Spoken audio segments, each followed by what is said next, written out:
Hello friends, कैसे हो आप सब। आशा करती हूँ कि आप सब सर्दी के मौसम में बहुत अच्छे से अपना ध्यान रखते हुए पढ़ाई अच्छे से कर रहे होंगे। जैसा कि आपने सुना है, आज के टॉपिक में हमारा टॉपिक है अलंकारों की ट्रिक्स। वे अलंकार जो एग्ज़ाम के लिए इम्पोर्टेंट होते हैं, आज मैं उन्हीं के लिए एक टॉपिक लेकर आई हूँ। सभी बच्चे ध्यान से वीडियो को देखें और वीडियो को समझें। आपको ये भी पता होगा कि अलंकार क्या होते हैं। अलंकार वे होते हैं जो काव्य की शोभा को बढ़ाते हैं, काव्य की शोभा में चार चांद लगाते हैं। इसी के साथ हम शुरू करते हैं आज की वीडियो, अलंकारों की ट्रिक्स। ऐसी ट्रिक्स जो चुटकी में आप समझ जाओगे। तो अलंकार वैसे तो हमारे 3 प्रकार के होते हैं, लेकिन तीनों में से 2 प्रकार के अलंकार हमारे इम्पोर्टेंट होते हैं। तो सबसे पहले चलते हैं अलंकारों में शब्द अलंकार। ठीक है, तो पहला हमारा आता है अनुप्रास अलंकार। ट्रिक से समझेंगे। ट्रिक हमारी ये है, वर्णों की आवर्ती बार बार हो जहाँ अनुप्रास अलंकार है वहाँ। जैसे उदाहरण देखेंगे। कुल कानन कुंडल मोर पंखा उर्पे बनमाला विराजती है। तो यहाँ देखिए, कै कुल का कानन कु कुंडल उर्पे बै बन बी विराजती। इस तरह से जब शब्दों की आवर्ती, एक शब्द की आवर्ती बार बार आ रही हो तो वहाँ पर हमारा अनुप्रास अलंकार होता है। इसी तरह से दूसरा उदाहरण देखेंगे। सुरभित सुंदर सुमन सुखद तुम पर खिलते हैं। सु सुरभित, सु सुंदर, सु सुमन, सु सुखद। जब हमारे पंक्तियों में वर्णों की आवर्ती बार बार आ रही हो तो इसी तरह से हमारा वहाँ पर अनुप्रास अलंकार हो जाता है। अनुप्रास अलंकार हो जाता है। अब देखते हैं अगला उदाहरण। अगला अलंकार यमक अलंकार। ये अलंकार हमारे शब्द अलंकार से लिए गए हैं।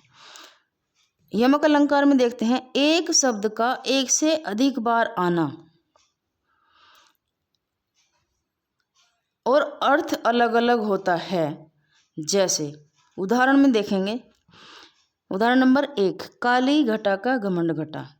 तो काली घटा का घमंड घटा, ये जो शब्द हमारे हैं, एक घटा का अलग अर्थ होगा, एक घटा का दूसरा अर्थ होगा। एक घटा का अर्थ बादल हो जाएगा, एक घटा का किसी चीज को कम करना हो जाएगा। ठीक है।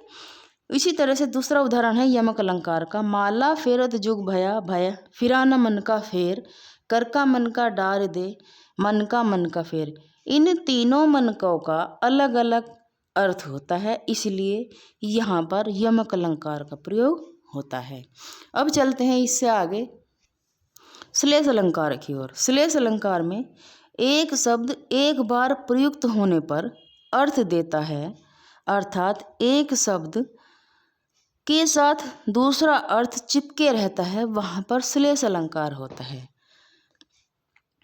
ठीक है। जैसे अब देखेंगे हम उदाहरण नंबर 1 में। चरत धरत चिंता करत फिर चितवत चहु और सुबरन को ढूंढत फिरत कवि व्याभि चोर। ये जो सुबरन शब्द के नीचे अंडरलाइन हुई है, इस शब्द के 3 अर्थ निकले हैं।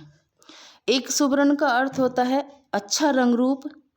एक सुबरन इस दूसरा अर्थ होता है अच्छे शब्द। और तीसरा अर्थ होता है स्वर्ण को ढूंढता है, कवि स्वर्ण को ढूंढता है। इस तरह से जब एक शब्द के एक प्रयोग से 3 अर्थ निकलते हैं तो वहाँ पर हमारा श्लेष अलंकार होता है। उदाहरण दूसरा देखेंगे। मगन को देखी पट देत बार बार है।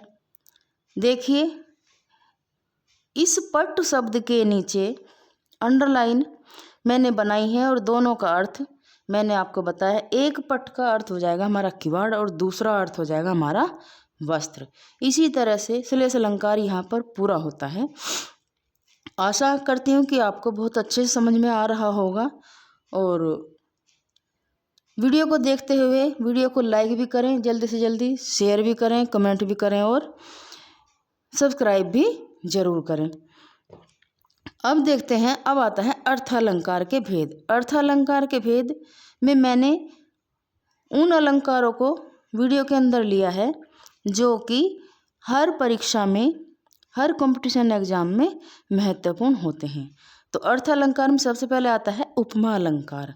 उपमा अलंकार की ट्रिक है, जिन पंक्तियों में सा, सी, से, तुल्य, सम, जैसा, ज्यों, सरिस, के समान आदि शब्दों का आना समझो उपमा अलंकार आ गया हो। ठीक है, अब चलते हैं इनके उदाहरण की ओर। उदाहरण में देखते हैं इन शब्दों का कहाँ कहाँ प्रयोग हुआ है।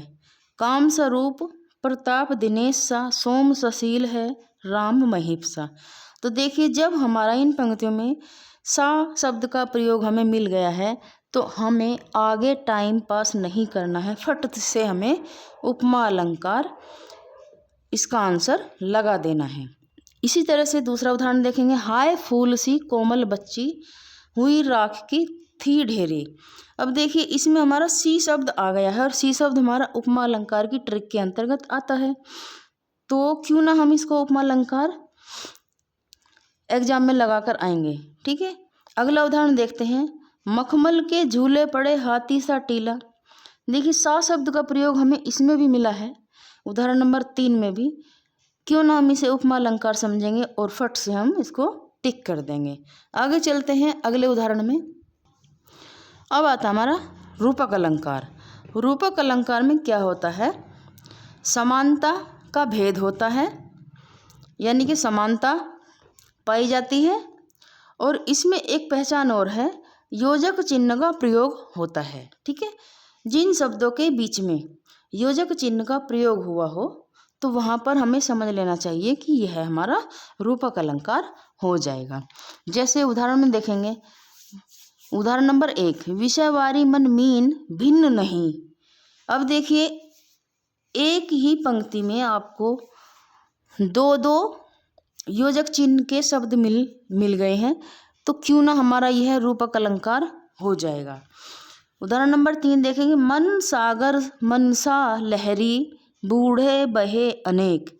अब देखिए, हमारा इन पंक्तियों में भी दो दो योजक चिन्ह के साथ हमें 2 शब्द मिल गए हैं, तो क्यों ना हमारा यह भी हमारा रूपक अलंकार के नाम से जाना जाएगा। और बिना टाइम पास करे जहाँ पर भी आप योजक चिन्ह देखोगे वहीं पर आपको रूपक अलंकार की पंक्तियाँ देखने को मिलेंगी, तो वहाँ पर हमारा रूपक अलंकार हो जाता है। तीसरा उदाहरण देखेंगे, शशि मुख पर घूंघट डाले आंचल में दीप छिपाए। तो जब हमें शुरू में ही हमें योजक चिन्ह का प्रयोग वाले शब्द मिल गए हैं तो हमें आगे पढ़कर क्या करना है, तो इसमें भी हमारा रूपक अलंकार का प्रयोग किया गया है। अब देखते हैं अगला अलंकार है उत्प्रेक्षा अलंकार। उत्प्रेक्षा अलंकार में क्या होता है, संभावना और कल्पना की जाती है। जैसे इसमें भी मानो मानो जानो जनु, मानो मनु मनहु, जानो जनहु जनू ज्यों। तो इस तरह से उत्प्रेक्षा अलंकार में मानो मनु, इसकी ट्रिक में क्या है, संभावना अथवा कल्पना करने के अलावा एक बात और देखी गई है कि मानु मनु मानो, मनहु मनु मानो, ठीक है, जानहु जनू ज्यों जानो। इस तरह से अगर इन पंक्तियों में किसी पंक्ति में आपको ये शब्द देखने के लिए मिल जाए तो समझ लेना चाहिए कि यह हमारा 100% उत्प्रेक्षा अलंकार की भी पंक्तियां हैं। ठीक है, जैसे उदाहरण नंबर 1 देखिए, मानो माई घन घन अंतर दामिनी, घन दामिनी दामिनी घन अंतर। ठीक है, तो जब हमें शुरू में ही हमारा यह मानो शब्द मिल चुका है, अंडरलाइन वहाँ मैंने की हुई है, तो वहाँ हमारा उत्प्रेक्षा अलंकार का प्रयोग हुआ है। तो ये पंक्ति हमारी उत्प्रेक्षा अलंकार से ली गई है। अब देखते हैं उदाहरण नंबर दूसरा। चमचमात चंचल नयन बिच घूंघट पट छीन मानहू मानहू सुर सरिता विमल जल उछरत जुग मीन। अब देखिए पहली पंक्ति पहली लाइन में नहीं है, दूसरी पंक्ति में नहीं है, तीसरी पंक्ति में मानहू शब्द का प्रयोग हुआ है। तो यहाँ पर हमारा उत्प्रेक्षा अलंकार माना गया है।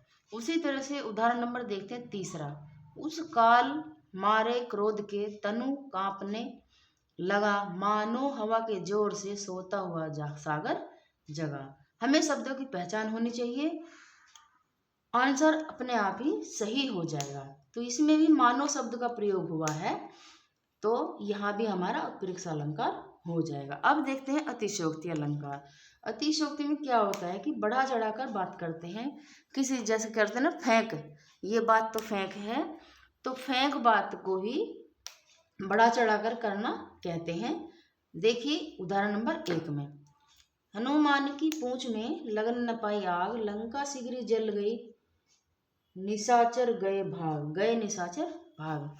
अब देखिए सारे निशाचर तो लंका में आग लगने से पहले ही भाग गए थे, तो ये भी सब कुछ बढ़ा चढ़ाकर इन पंक्तियों में अतिशयोक्ति अलंकार का प्रयोग किया गया है। इसी तरह से दूसरा उदाहरण भी आपके सामने, वह शेर इधर गांडीव गुण से भिन्न जैसे ही हुआ। अब देखिए गांडीव गुण से, तो वह शेर तो गांडीव गुण से नहीं, कोई भी नहीं। इस उदाहरण में यह सब बढ़ा चढ़ाकर ही बात की गई है। इन पंक्तियों में भी अतिशयोक्ति अलंकार का प्रयोग हुआ है। आज की मेरी वीडियो यहीं पर समाप्त होती है। अगर आपको अच्छी लगी हो तो वीडियो को छोड़ने से पहले, देखकर छोड़ने से पहले लाइक करेंगे ज़्यादा से ज़्यादा, कमेंट करेंगे ज़्यादा से ज़्यादा, और सब्सक्राइब भी मेरी वीडियो को आप सब लोग ज़्यादा से ज़्यादा करेंगे। एक बात और, आप बड़े लोगों की वीडियो देखते हो, छोटे चैनल को आप देखते भी नहीं हो, और इसलिए आप मेरी वीडियो को सब्सक्राइब नहीं करते कि यह छोटा चैनल है, यह अच्छी वीडियो नहीं डालती हैं। तो इसलिए आप सब लोग मेरी वीडियो को सब्सक्राइब भी करेंगे, लाइक भी करेंगे और कमेंट भी ज़रूर करेंगे। आप सबका मेरी वीडियो को देखने के लिए, जो लोग भी मेरी वीडियो से जुड़े हुए हैं उन सब के लिए मेरी ओर से आप सबको बहुत बहुत धन्यवाद।